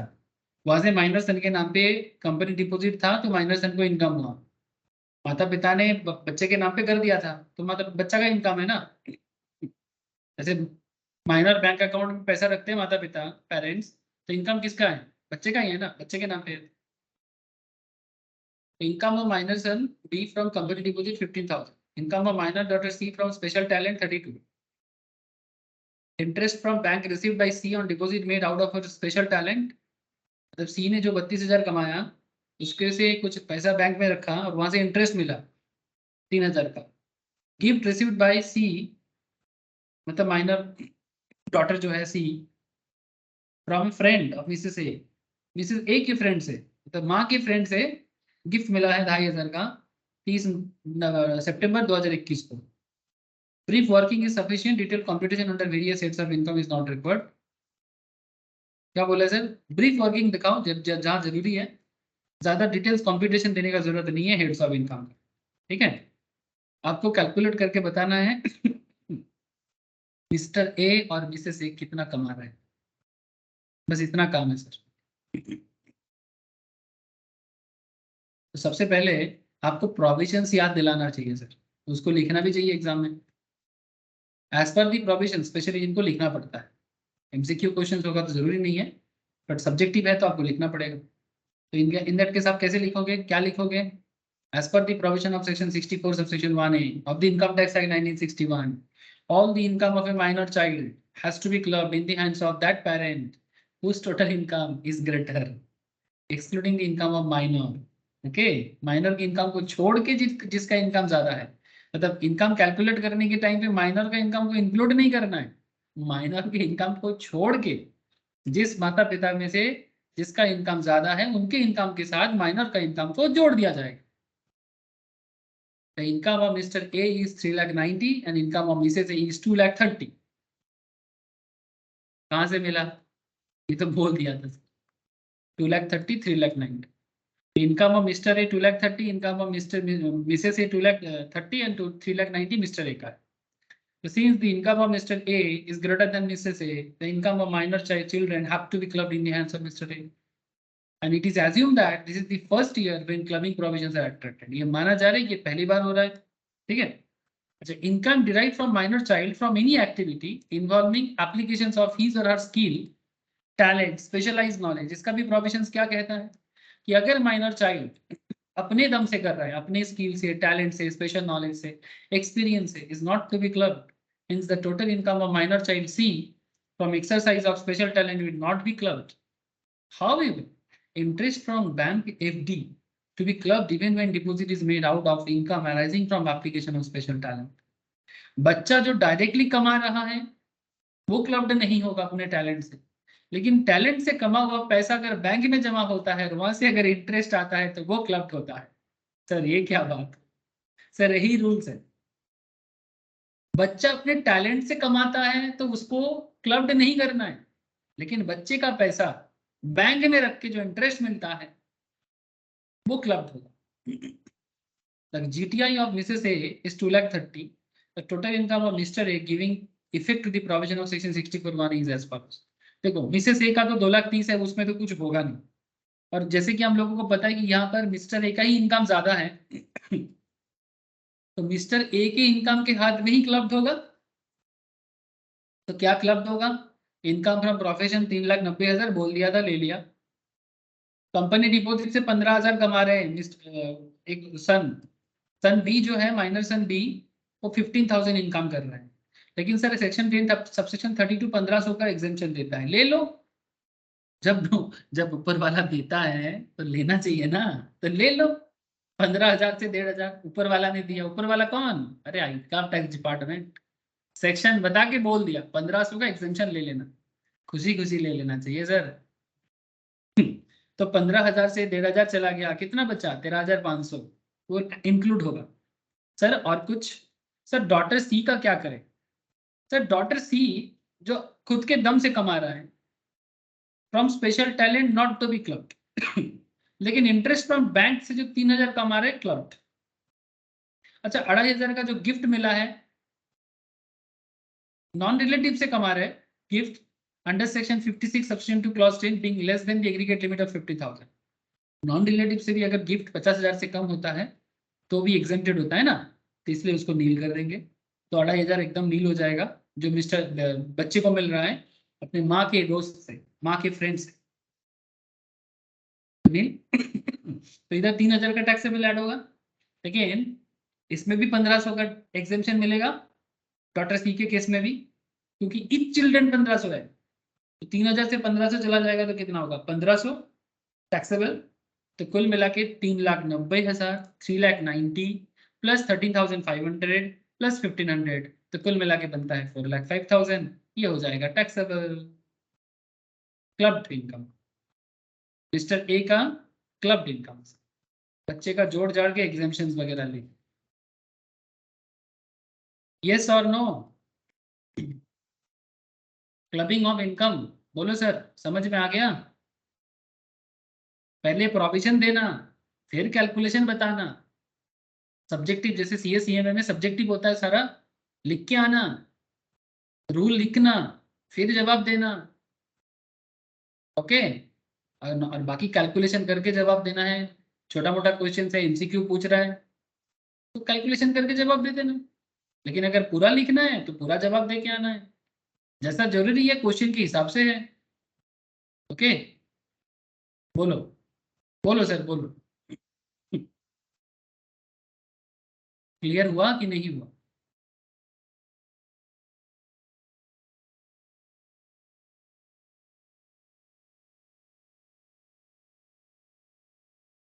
अरे इतना चुप रहेंगे तो फिर कैसे समझ में आएगा? हाँ ना, कुछ तो बोलो। हाँ या ना?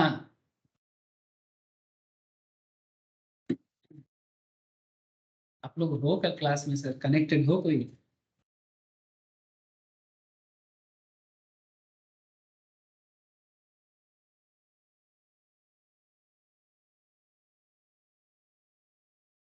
किसी का आवाज नहीं आ रहा है।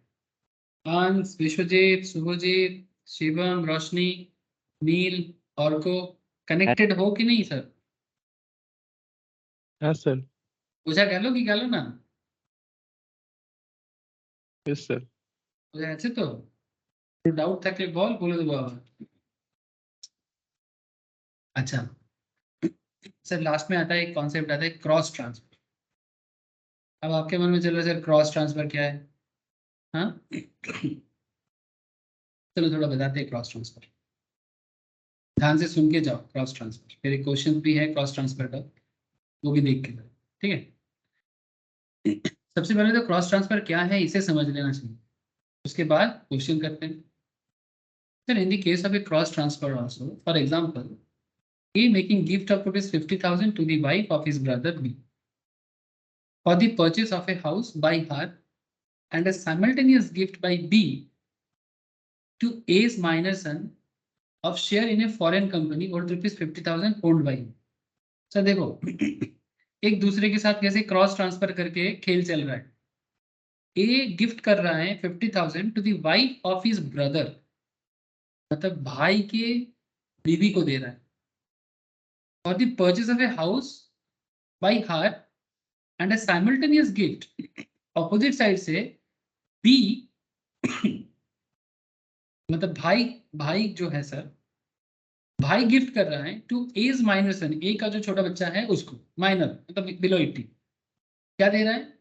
फॉरेन कंपनी का शेयर अपने भाई के बच्चे के नाम पे कर रहा है 50,000, जो मिस्टर बी ओन कर रहा था। The income from the asset transferred would be assessed in the hands of the deem transferor. ऐसे केसेस में जो ट्रांसफरर है उन्हीं के हाथ में इनकम टैक्सेबल होगा।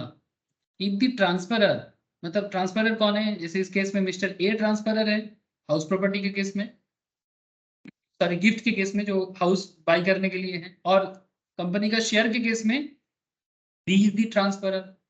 So if the transfers are so intimately connected as to form part of single transactions, and each transfer constitutes consideration for the other by being mutual or otherwise, thus in the instant case, the transfer have been made by A and B, two persons who are not their spouse or minor child. Now the खेल is that, important खेल क्या है यहाँ पर?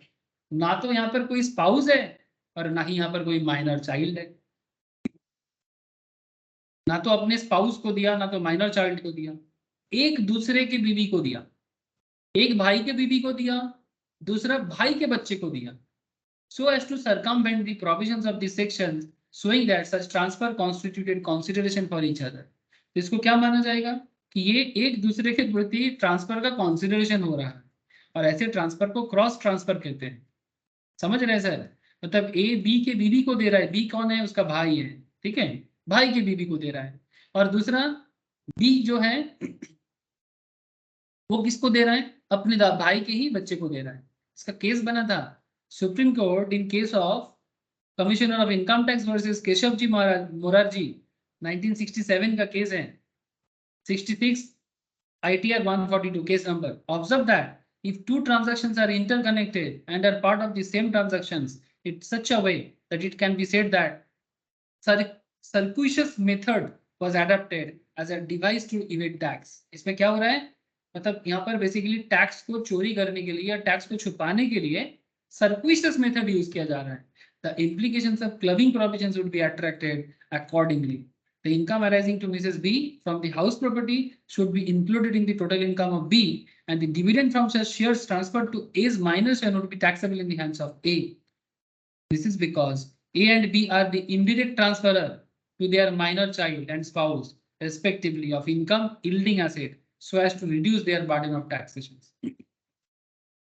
मतलब ये उसके बीवी को ट्रांसफर कर रहा है 50,000, ये इसके बच्चे को ट्रांसफर कर रहा है 50,000, गिफ्ट के तौर पे दिख जाएगा, लेकिन ये जानबूझ के किया जा रहा है.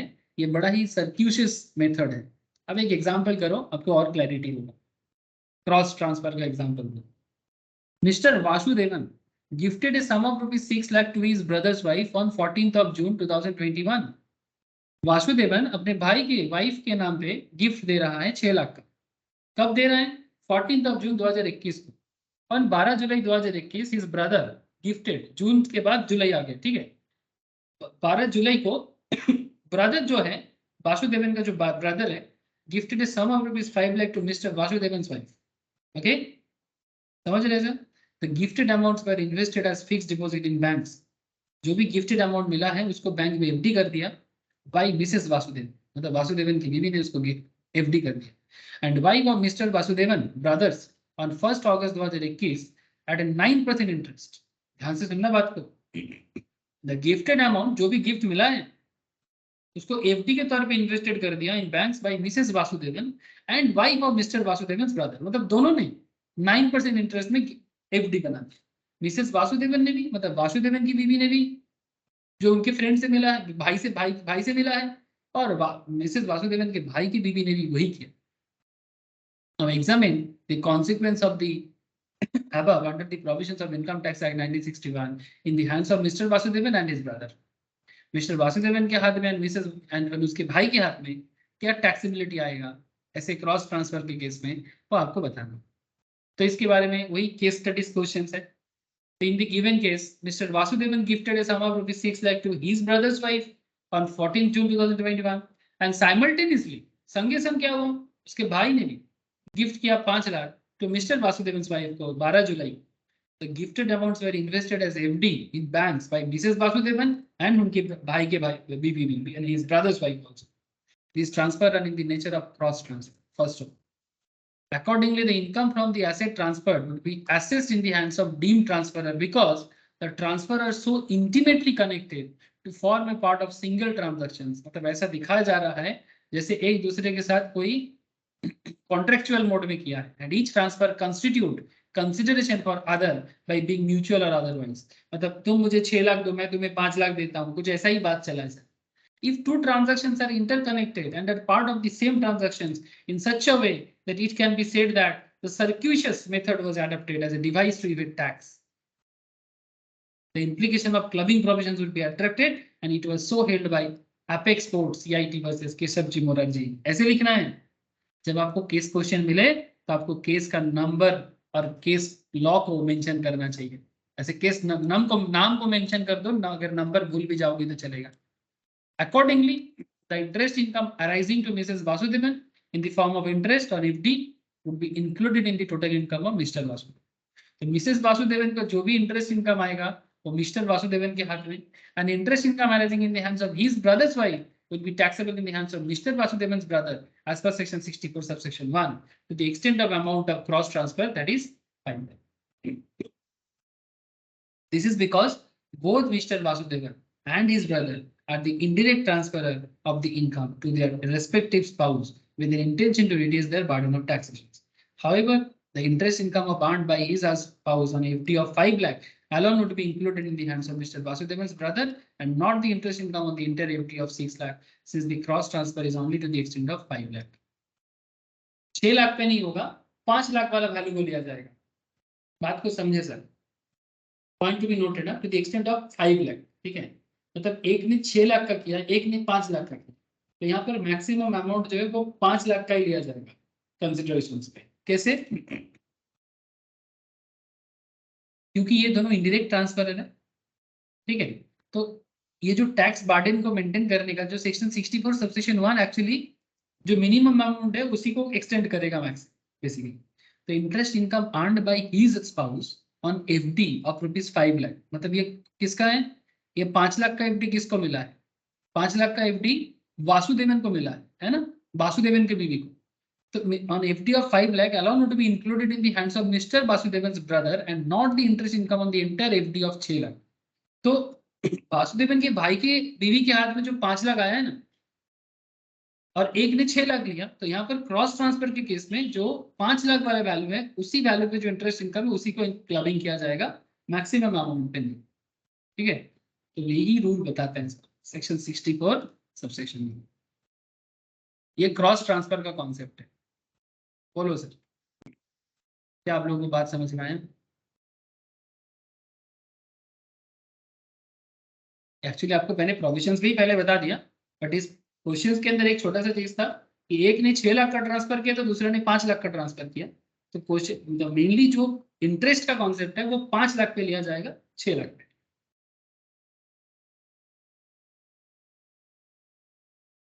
बोलो सर, समझ आया कि नहीं?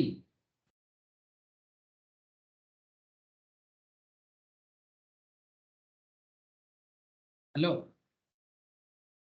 Section 64 subsection 1। अरे बोलो सर, कोई डाउट है तो बोलो, मैं फिर से समझाऊंगा।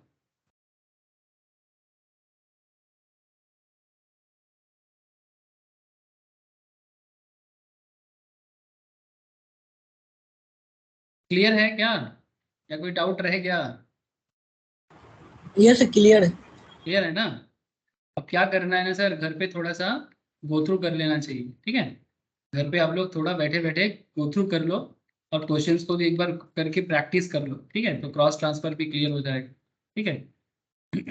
अच्छा, ये भी मैं आपको बताया था कि अगर आपका मतलब अगर आप फैमिली को मतलब EQF को ट्रांसफर कर रहे हो, कल बता दिया था section 64 subsection 2, conversion of self backward property into the property of A Hindu undivided family. मतलब कोई इंडिविजुअल ने कोई प्रॉपर्टी एक्वायर किया, फिर उसको जॉइंट फैमिली को दे रहा है। ठीक है, तो ऐसे केसेस में जो ट्रांसफर कर रहे हैं उसके हाथ में क्लब्ड हो जाता है। ठीक है। Income included loss as per section explanation 2 section 64, income would be include loss accordingly where the specified income to be included in the total income of the individual is a loss, such loss will be taken into account while computing the total income of the individual। अगर इनकम में loss भी है तो loss को भी transfer करना चाहिए। It is significant to note that explanation applies to the clubbing provision under section 64(1) and 64(2). Distinction between 61 64 कल ही बता दिए थे। ठीक है, ये डिवेंचर वाला क्वेश्चंस भी मैंने आप लोगों को कल करवाया। ठीक है, तो कवर कर दिया sir. Clubbing provision related main सभी बातें मैं बोल दिया, बट फिर भी मैं आपको नोट शेयर कर देता हूँ। यहाँ से और भी क्वेश्चंस है प्रैक्टिस के लिए, आप उस क्वेश्चन को प्रैक्टिस करो। मैंने एग्जाम्पल भी बहुत सारा करवाया, कल भी कुछ लिखाया। कुछ और भी क्लबिंग रिलेटेड पॉइंट्स है, क्वेश्चंस हो सकता है। मैं एक काम करूंगा, आप लोगों को बना के दे देता हूँ। मेरा खुद का रेडी किया हुआ कुछ क्वेश्चन था, तो मैं सोचा था आप लोगों को आज करवा दूंगा, बट सर आज एग्जाम्पल कराते कराते ही मतलब समय चला गया। तो इसको मैं आप लोगों को ना क्वेश्चन और आंसर जो है ना मैं आपको लिख के दे दूंगा। आप लोग घर पे एक बार बस उसको ना नोट को पढ़ लेना। ठीक है, जो मैंने रेडी किया। तो बस ये क्लबिंग हो गया, सेट ऑफ कैरी फॉरवर्ड भी कर दिया, टोटल इनकम का भी आइडिया हो गया। टोटल इनकम फिर से बाद में करेंगे, नेक्स्ट वीक में आप लोगों को थोड़ा सा ना या तो डिडक्शंस करवाएंगे या तो फिर रिटर्न फाइलिंग के ऊपर थोड़ा बोल सकते हैं, या TDS TCS एडवांस टेस्ट का कोई भी एक उठाएंगे। ठीक है, अब मैं डिसाइड नहीं किया, जो भी मुझे ठीक लगेगा। अगर डिडक्शंस बोल देने से अच्छा रहेगा तो डिडक्शंस कंप्लीट करके एक बार बता देंगे, डिडक्शन रिलेटेड कुछ क्वेश्चंस करवा देंगे, और फिर रिटर्न फाइलिंग के बारे में करना है, और उसके साथ साथ TDS TCS और एडवांस टैक्स। ऐसा करने से इधर फाइनलाइज हो जाएगा, और उधर हम लोग जो सैटरडे वाला क्लास कर रहे हैं वहां पर हम लोग रेसिडेंशियल स्टेटस, फिर धीरे धीरे आपका सैलरी, इस तरह से आगे बढ़े। प्रैक्टिस करते रहो और रेडी करते रहो, बस इतना ही बोलूंगा। आज इतना ही है, बाकी नेक्स्ट वीक मिलते हैं। Okay sir? Yes sir.